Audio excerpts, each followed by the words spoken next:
पुस्तक उसका 5वां अध्याय और 8वां पद, रोमन्स चैप्टर 5 वर्स 8। यहाँ बाइबल में यो लिखा है, हाँ। परंतु परमेश्वर इस पर अपने प्रेम को भलाई अपने प्रेम की। परंतु परमेश्वर हम पर अपने प्रेम को भलाई इस रीति से प्रकट करता है कि जब हम पापी ही थे तभी मसीह हमारे लिए मरा है ना। परमेश्वर के वचन के द्वारा हम सब आशीष में होने पाए, है ना। सो परमेश्वर का वचन क्या बोलता है? परमेश्वर का वचन रोमियो की पुस्तक और उसके 5वें अध्याय 8वें पद में बोलता है, परंतु हम पर अपने परमेश्वर की भलाई, प्रेम की भलाई इस रीति से प्रकट करता है ना।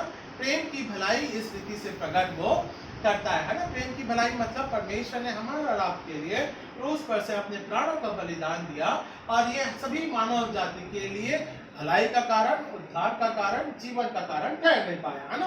और हम और आप इसी रीति से जानने पाते हैं कि प्रभु यीशु मसीह हमारे लिए एक उद्धारकर्ता के रूप में जन्मा है, ठीक है ना। और हम और आप इस प्रेम की भलाई को निरंतर परमेश्वर के वचन के रूप में दूसरों तक भी पहुंचाने का कार्य हम करते हैं या मसीह गवाही के रूप में हम ठहराते हैं। सो परमेश्वर की जो प्रेम की भलाई है, इसको हमको और आपको इन 40 दिनों के तहत जब हम घरों में जाते हैं या लोगों के साथ जब हम मिलते हैं, बातचीत करते हैं, तो हम क्यों मनाते हैं 40 दिन? ये परमेश्वर के प्रेम के बारे में ठहराता है, ताकि परमेश्वर का जो प्रेम है वो आगापे प्रेम है, स्वर्गीय प्रेम है जिसे हम कहते हैं, और उसी प्रेम की संगति में वो हमारा और आपके जीवन में बना रहता है या हम उसके द्वारा उस प्रेम में बने रहते हैं। और ये प्रेम की भलाई हमारे न केवल हमारे आत्मिक जीवन के लिए ठहरा पाता है, बल्कि परमेश्वर का वचन बोलता है कि हम इस प्रेम की भलाई को दूसरों तक भी पहुंचाने पाए, है ना। 40 दिन का भी ये भी उद्देश्य रहता है। सो परमेश्वर का होने दे वचन के माध्यम के द्वारा जो प्रेम उसने हमारे लिए ठहराया है वो दूसरों के लिए भी एक परिवर्तन का कारण ठहरने पाए। सो आइए हम थोड़ी सी बातें परमेश्वर के प्रेम और उसकी भलाई के बारे में किस प्रकार से प्रकट होती हैं, हम कुछ बातों के द्वारा या वचन के मनन के माध्यम के द्वारा देखने पाएंगे। सो पहला वचन हम निकालेंगे यूहन्ना की पुस्तक उसका 13वां अध्याय और पहला पद, जॉन चैप्टर 13 वर्स 1। फसह के पर्व के बारे में है ना। फसह का पर्व क्यों मनाते हैं? फसह के पर्व से पहले हाँ, जब यीशु ने जान लिया हाँ, कि मेरी वह घड़ी आ फसह का पहुंची है कि जगत छोड़कर पिता के पास जाऊं, तो अपने लोगों से जो जगत में थे जैसा प्रेम वह रखता था, अंत तक वैसा ही प्रेम रखता है ना। तो फसह का पर्व जब इस्राएली लोग गुलामी में थे, बाहर लेकर आना था, तो सब उनके पैरों पे मार दिए गए, तो राजा ने कहा लेके जाओ। तो उससे मारने से पहले उन्होंने कहा, परिस्थिति ने कहा वेरी गुड कि बलिदान करो। नहीं, हाँ, एक मिनट, हाँ, उसका खून लिंटर पे लगाओ, हाँ, लगाओ, तो जब फरिश्ता आएगा वो उसको तुम्हारे घर को क्रॉस करके आगे चला जाएगा, जिसके निशान जो उसके पैरों को मार देगा, बराबर, जिसको नहीं होगा तो छोड़ देगा, है ना। तो ये फसह का पर्व है ना। और उसी विधि को परमेश्वर ने बोला इसे तुम मानते, है ना। बच्चों दर बच्चों में, घर और घराने में ये फसह के पर्व को मनाते रहना, इस विधि को मनाते रहना। अभी भी मनाते हैं वो, है ना। वो किस बात के लिए? क्योंकि परमेश्वर ने उनको छुटकारा प्रदान किया, है ना। संसारिक गुलामी से, संसारिक बंधुआई से परमेश्वर ने उनको आजाद किया, इसलिए वो फसह के पर्व को मनाते हैं। अब आत्मिक रूप में हम किस प्रकार से देखते हैं? प्रभु यीशु मसीह अपने घर में प्रवेश कर रहा है यरूशलेम में, है ना। वहां पे हम देखते हैं ना, मिनिस्ट्री के दौरान वो बाहर रहा और अब वो अंतिम बार क्या कर रहा है? अपने घर में प्रवेश कर रहा है। कौन से पर्व में प्रवेश कर रहा है? उसी फसह के पर्व में प्रवेश कर रहा है, जब लोग बलिदान लहू के रूप में परमेश्वर के समक्ष क्षमा के बारे में ठहराते हैं, तो प्रभु यीशु मसीह अपने जीवन को अर्पण करता है, बोलता अब तुम्हें किसी और बलिदान करने की जरूरत नहीं है, मैं तुम्हारे लिए अब वो फसह बनता हूँ, वो बलिदानिक रूप में देखता हूँ, और तुम अब इस प्रकार से जब विश्वास करते हो और क्षमा के माध्यम के द्वारा अपनी वाणी में पहले बात वचन के रूप में इस बात को क्षमा के बारे में प्रकट करता है और उसका लहू हमारा और आपके लिए छुटकारे का कारण बनता है। सो ये वो फसह का पर्व है ना। सो हम पास ओवर, सो हम 40 दिन क्यों मनाते हैं? क्योंकि परमेश्वर ने विधिवत रूप में अपने प्राणों का बलिदान दिया ताकि हम उसके लहू के बहाने के माध्यम के द्वारा छुटकारे को प्राप्त करें। और ये प्रतीक है कि प्रभु यीशु मसीह हमारे और हमारे जीवन के पाप के बदले में वो क्रूसीफाई हुआ है ना, वो क्रूस पे अपने जीवन को रखता है ताकि हम उद्धार को प्राप्त करने पाए। सो ये प्रेम की भलाई है। क्या ये नहीं है प्रेम की भलाई? प्रेम की भलाई फसह के पर्व को ठहराती है। प्रेम की भलाई हमारे और आपके लिए 40 दिन की प्रार्थना को ठहराती है कि परमेश्वर का अनुग्रहकारी प्रेम, सामर्थपूर्ण प्रेम, सैक्रिफिशियल लव या बलिदानिक प्रेम हमको और आपको आत्मिक रूप में छुड़ाता है और हमको और आपको आजाद करता है संसारिक बंधन में से या अंधकार में से, है ना। सो परमेश्वर हमको और आपको प्रेम की भलाई फसह के पर्व के रूप में, मतलब प्रभु यीशु मसीह अपने प्राणों का बलिदान देता है ताकि हम उसके द्वारा, अनुग्रह के द्वारा जीवन को प्राप्त करें। दूसरी बात, ओके, सेकंड क्या लिखा है? प्रकाशित वाक्य उसका पहला अध्याय और 5वां पद, रेवलेशन चैप्टर 1 वर्स 5। हाँ, 1 वर्स 5, रेवलेशन चैप्टर 1 वर्स 5।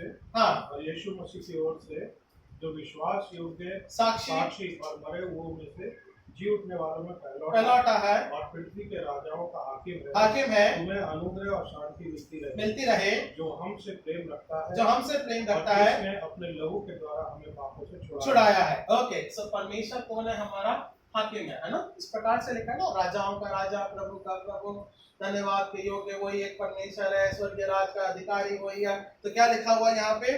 और यीशु मसीह की ओर से जो विश्वास योग्य साक्षी और मरे हुओं में से जी उठने वालों में पहलौठा और पृथ्वी के राजाओं का हाकिम है ना। सो हमारा हाकिम कौन है? हमारा राजाओं का राजा कौन है? केवल हमारा प्रभु यीशु मसीह है, जो कि न केवल इस संसार का राजा है बल्कि वो इस स्वर्गीय राज का भी राजा ठहराया गया है ना। और उसने हमको और आपको इसी बात की प्रतिज्ञा के रूप में ठहराया जब उसने तीसरे दिन मृत्यु में से जी उठ करके उसने विजय को प्राप्त किया, है ना। पहला कुरिन्थियों उसके 15वें अध्याय और 59 वर्ष में भी हम इन बातों को देखने पाते हैं कि अब अंधकार की शक्तियां नहीं रही, है ना। मृत्यु रंग कहाँ रहा?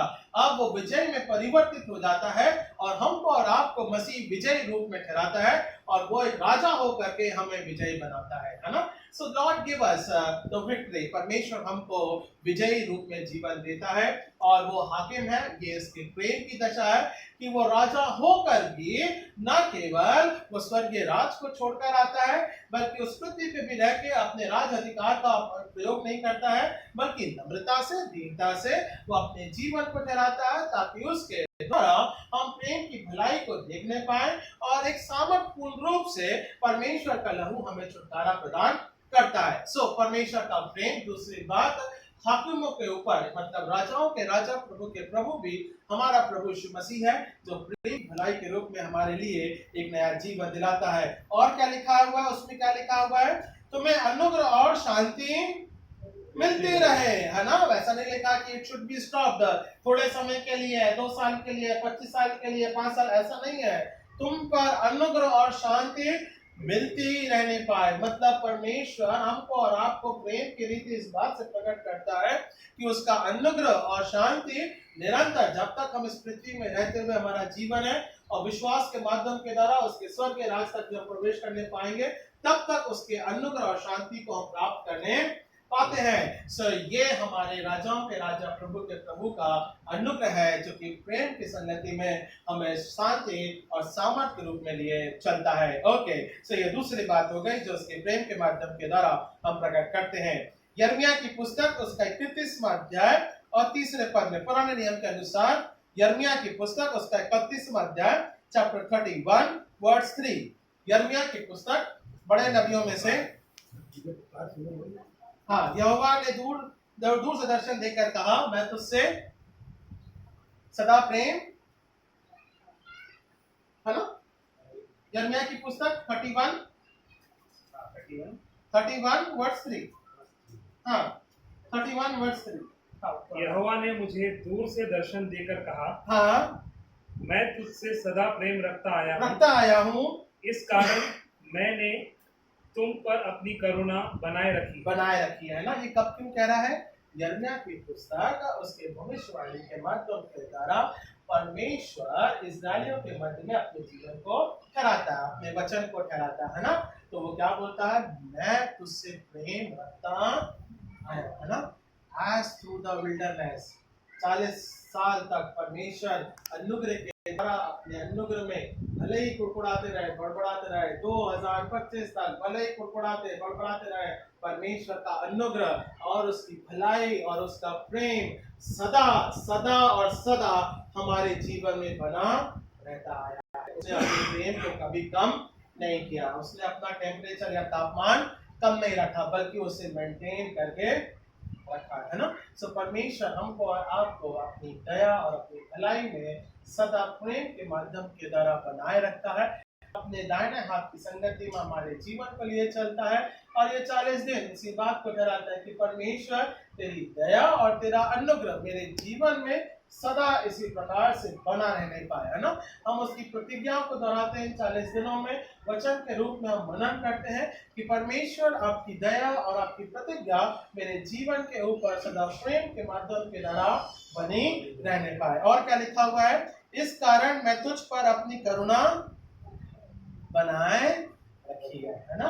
परमेश्वर अपनी करुणा को, अपनी दया को हमारे जीवन के ऊपर बनाए रखता है। और यिर्मयाह भविष्यवक्ता इस्राएलियों के समय के अनुसार भी इस बात को कहता है कि देखो भैया, तुम्हारे मध्य में परमेश्वर की करुणा और दया अब भी बनी हुई है, अपने परमेश्वर की तरफ फिरो या मन फिराओ, है ना। और यिर्मयाह इसी बात को यहाँ पे प्रकट करता है। साथ ही साथ में यिर्मयाह का वचन आज भी हमारे 2025 में भी प्रकट करता है कि मन फिराओ और परमेश्वर के समक्ष बने रहो, क्योंकि परमेश्वर की दया अब भी तुम्हारे लिए बनी हुई है ना। परमेश्वर का अनुग्रह हमारे जीवन के ऊपर अब भी बना हुआ है। एक बढ़िया सा उदाहरण देता हूँ। फ्रिज है घर में, रेफ्रिजरेटर है, रेफ्रिजरेटर है, ठंडा कूलिंग वाला बराबर है ना। फ्रिज रखा है ना, double door, 4 door, single door, जैसा है ना। How you need to keep, है ना, टेम्परेचर उसको मेंटेन। जिस दिन साहब वो टेम्परेचर अगर लड़खड़ा गया, आप चाहे फ्रिज के अंदर की हो, फ्रिज से बाहर की हो, क्या हो जाएगी वो, सड़ दे, है ना। You never stay with that, है ना। फिर हम क्या हो जाता है, बाबा कब फ्रिज लेकर आए, 10 बार आप बनाने वाले को, because you need to maintain the temperature, है ना। जीवन की आयु और अवस्था और विश्वास पर आधारित हमारा जीवन उसी टेम्परेचर में बने रहने के लिए कबूल करता है ना। सो हम परमेश्वर के तहत यदि वो नहीं टेम्परेचर बना रहेगा तो हम सड़ने और गलने लगते, है ना, बदबू आने लगती है शरीर से। सो आत्मिक रूप में भी अपने जीवन को हम सड़ाए नहीं, गलाए नहीं, बल्कि उसके अनुग्रह के द्वारा उसके टेम्परेचर को बनाए रखें, सदा बना रहता है। मैंने अपनी करुणा को तुम्हारे जीवन के ऊपर, मैंने परमानेंट रेफ्रिजरेटर तुम्हारे जीवन में बनाए रखा है। अब इसका तात्पर्य है कि तुम्हें अंदर रहना है कि उसके बाहर जीवन बिताना है ना। बढ़िया उदाहरण है ना। रेफ्रिजरेटर ध्यान रखना, हाँ, कहीं भी इस्तेमाल करना। और बोले रविदास ने बोला रेफ्रिजरेटर मेंटेन द टेम्परेचर, ना करो, मेंटेन द टेम्परेचर। परमेश्वर की दया और उसका अनुग्रह निरंतर उसी प्रकार से उसके प्रेम की भलाई, you need to maintain that temperature. परमेश्वर की ज्योति और उसकी लौ निरंतर हमारे जीवन में कभी रहना चाहिए। आइए हम प्रार्थना करें। सो हम विशेष रूप से चिंकी के लिए, उसके हेल्प के लिए हम प्रार्थना करेंगे, दानिश के लिए, उसके इंटरव्यू के लिए, और जान भाई के लिए परमेश्वर की दया पर। ओके, फिर हम आगे प्रस्थान करेंगे एक और घट के लिए। महान और जीत कर अनुग्रहकारी पिता परमेश्वर, आपके नाम को हम धन्यवाद देते हैं पिता, आज की दया के लिए, अनुग्रह के लिए पिता परमेश्वर। और पिता आपका वचन इस बात को ठहरा के कहता है, यिर्मयाह की पुस्तक पिता पुनः एक बार फिर से पिता परमेश्वर हमारे जीवन में पिता परमेश्वर प्रकटीकरण करती है कि हमें वो टेम्परेचर मेंटेन करना है। आपकी करुणा पिता सदा हमारे जीवन के ऊपर बनी रहने पाए पिता परमेश्वर, क्योंकि पिता परमेश्वर इसी करुणा के माध्यम के द्वारा पिता हम संसारिक जीवन में विजय को प्राप्त करने पाते हैं पिता। यदि वो टेम्परेचर मेंटेन नहीं रहेगा तो हम सड़ने और गलने लगेंगे पिता परमेश्वर। हम प्रार्थना करते हैं पिता परमेश्वर, आत्मिकता की सहभागिता, आत्मिकता का जीवन पिता परमेश्वर हमारे जीवन के ऊपर बनाए रखना, और पिता परमेश्वर अनुग्रह के द्वारा हमारे जीवन को पिता परमेश्वर तू बनाना, बढ़ाना और अपनी दया में लेके चलना। प्रार्थना करते पिता परमेश्वर, तो स्वर्गीय पिता है, पिता परमेश्वर हमारे आत्मिक जीवन में अगुवाई करता है। इस घराने के तहत पिता परमेश्वर अपने प्रेम को पिता परमेश्वर बनाए रखना, और इस बात को पिता परमेश्वर प्रार्थना के रूप में हम रखते हैं। चिंकी के हेल्थ के लिए पिता परमेश्वर आप चंगाई प्रदान करें पिता, अनुग्रह के द्वारा उसके पिता परमेश्वर जीवन में पिता अनुग्रह के रूप में पिता परमेश्वर आपका जीवन पिता परमेश्वर उस बेटी के तहत पिता बनने और बढ़ने और सुरक्षा में पिता परमेश्वर ठहरने पाए, और आगे की मसीह की योजनाओं के रूप में वो सफल होने पाए। इस बात को हम प्रार्थना के रूप में रखते हैं। हम प्रार्थना करते हैं पिता परमेश्वर दानिश के लिए, उसके इंटरव्यू के लिए पिता परमेश्वर आप उस बेटे को सफल बनाए, मसीह के भय और उसके अनुग्रह में वो बढ़ता जावे, इस बारे में हम प्रार्थना करते हैं। हम प्रार्थना करते हैं पिता हमारे पिता परमेश्वर भाई के लिए पिता परमेश्वर उनके जीवन के तहत पिता मसीह की योजना कार्य और सेवा और सेवकाई और पिता परमेश्वर संसारिक जिम्मेदारियां पिता परमेश्वर जिस प्रकार से पिता कोई पिता के रूप में निर्वाह करते हैं पिता परमेश्वर आप उनके मध्य में भी पिता परमेश्वर अच्छे है पिता अगुवाई करना, ताकि पिता परमेश्वर होने दे जो हमारे साथ में सहभागिता करते हैं प्रार्थना के माध्यम के द्वारा इन 40 दिनों के तहत पिता परमेश्वर अनुग्रह पिता परमेश्वर बनाए रखना। आज पिता परमेश्वर मसीह कलीसिया पिता परमेश्वर प्रार्थना के माध्यम के द्वारा जुड़ी है, जहां हम पिता परमेश्वर एक दूसरे के घर जाते हैं पिता, ये इस बात का प्रतीक है कि हम मसीह के वचन के पिता परमेश्वर तापमान को बनाए रखने पाते हैं, ताकि पिता परमेश्वर उसका वचन उसका सामर्थ निरंतर हमारे जीवन के ऊपर बना रहने पाए। तू राजाओं का राजा प्रभु का प्रभु होता, आने वाले समय के दौरान पिता परमेश्वर हमारी अगुवाई कर और सुरक्षित आत्मा में लेकर आया पिता परमेश्वर। वैसे ही हम एक और प्रार्थना भाई डॉक्टर क्लिपट के मसीह के यहाँ से पिता परमेश्वर को प्रस्थान करेंगे, अपने घरों को जाएंगे, आप हमारे पिता परमेश्वर सुरक्षा में अगुवाई करना, अनुग्रह के द्वारा हर एक को संभालना पिता, और आत्मिक जीवन के तहत पिता परमेश्वर अपने दाहिने हाथ की संगति को बनाए रखना। उद्धारकर्ता प्यारे बेटे प्रभु यीशु मसीह के नाम से मांगते हैं, सुनने कबूल कीजिए इस प्रार्थना व्यक्ति को। आमीन आमीन आमीन। हमारे बाप तुझे आसमान पर है, तेरा नाम पाक माना जाए, तेरी बादशाहत आए, तेरी मर्जी जैसे आसमान में पूरी होती है वैसे जमीन पर पूरी हो। हमारे आज में बख्श दे, और इस प्रकार से हमारे कसूरों को माफ किया है वैसे तुम्हारे कसूरों को माफ। हमें आजमाइश में न डाल पर तू बुराई से बचा, क्योंकि बादशाह तू चला हमेशा तेरा ही है। आमीन। हम आशीष को ग्रहण करेंगे। अब हमारे परमेश्वर पिता का प्रेम, प्रभु यीशु मसीह का अनुग्रह, पवित्र आत्मा की संगत ऐसा भाग्यता अब से लेके मसीह के विश्वास के रूप में आशीष युग बनी रहने पाए। आमीन। इच्छा पूरी हो जाए, हाथों में तेरे जीवन है ये, मैं बेटी हूँ तू है कुमार, मुझको बना। थैंक यू, धन्यवाद। Amen. God bless you. आप सबों को बहुत बहुत आशीष हो। थैंक यू दया अनुग्रह के द्वारा बनी रहे। God bless you.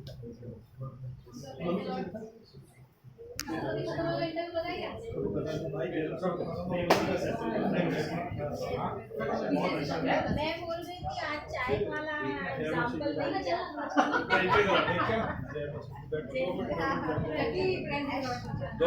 फ्रीजर वाला चाय